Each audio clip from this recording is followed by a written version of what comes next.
Welcome back, Raider Nation and my champions. This is Eric, and in this video, we're going to be doing a Week 10 game preview of our Sunday Night Football matchup against the Kansas City Chiefs. I'm going to give you my 4 keys to the game, so let's get right to it.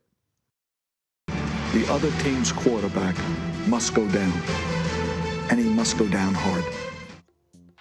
Now, we always start on the defensive side of the ball for the Raiders, and I normally do the injury reports, the final injury reports. Unfortunately, I will not be able to put out this video when I do on Fridays and Saturdays when the final injury report does come out. So I'm having to do this a little bit early, but the preliminary injury report for the Chiefs is that Niang is suffering a little bit of an injury, and right now he's questionable. I think he'll still play.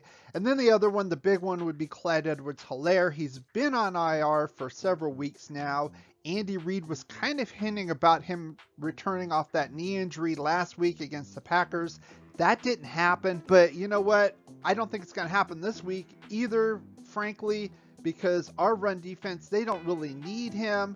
They can suffice with Darrell Williams as their lead back and Gore backing him up. This is my first key to the game, and it totally makes sense. This is our biggest problem on defense right now, stopping the runs, particularly the inside running. Devontae Booker had 102 yards. He lost 3 yards, so technically he only had 99 yards, but pretty much a 100-yard game. Elijah Penny came in relief and had like 5 or 6 yards per carry on us, carving us up on the inside here. This front four, especially the interior line, they need to start plugging up these holes, especially on rundowns. We cannot let them have these huge holes to run and then have Perryman have to try to make plays 4 or 5 yards down the field. It will not work. The Chiefs offense is kind of struggling right now, to be honest with you. Mahomes is struggling right now. The last thing we need to do is allow their running game to start dominating us and keeping us off of our game and giving Mahomes and this offense any momentum.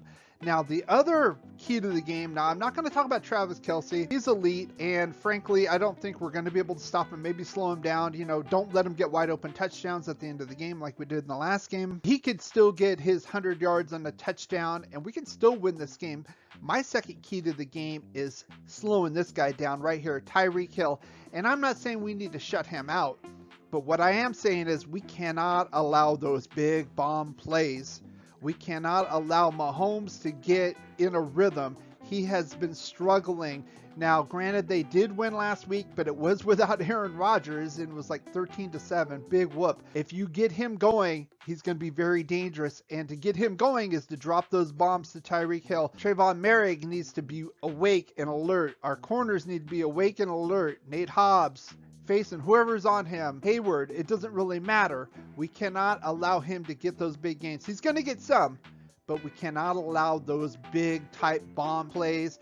Let them have the momentum, and then us being behind. We can't allow that. And if you are enjoying this video, why not give it a thumbs up, subscribe, and hit that bell notification, set it to all.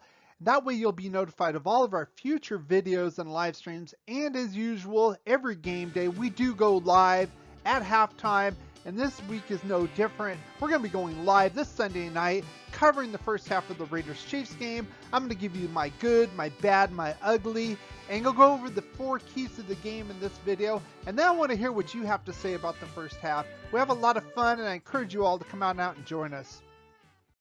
And I hear everyone say it, take what they give you. We're going to take what we want. Now, on the offensive side of the ball, it's pretty obvious where the first key to the game is going to be, and that's number 4.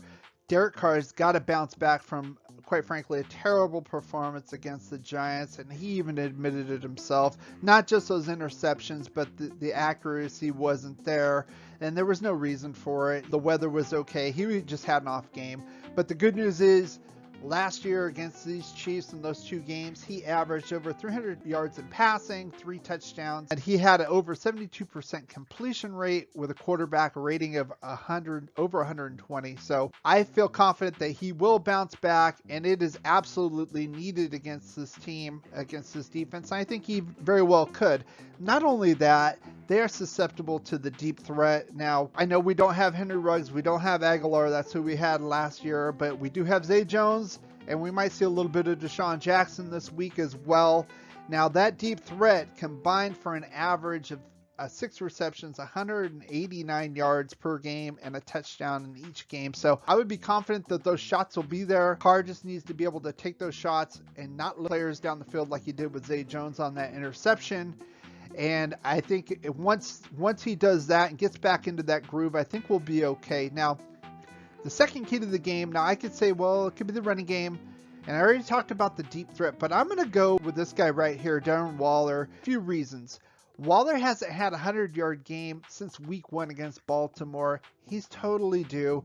He usually plays pretty well against the Chiefs. This is on Sunday night, primetime game, and he's going up against, I know he's not playing him directly, but he's going up against arguably, I would think the best tight end in the league in Travis Kelce, and he's going to want to match him or exceed him. And good news for us, this year the Chiefs are the 3rd worst against the tight end, both in yards and touchdowns per game. I think he could feast here. I think this is an opportunity for him to heat up. And it also reverberates back to Carr. Why not, to get back into your groove, go to your biggest and best weapon in Darren Waller and get that continuity back that you've had before?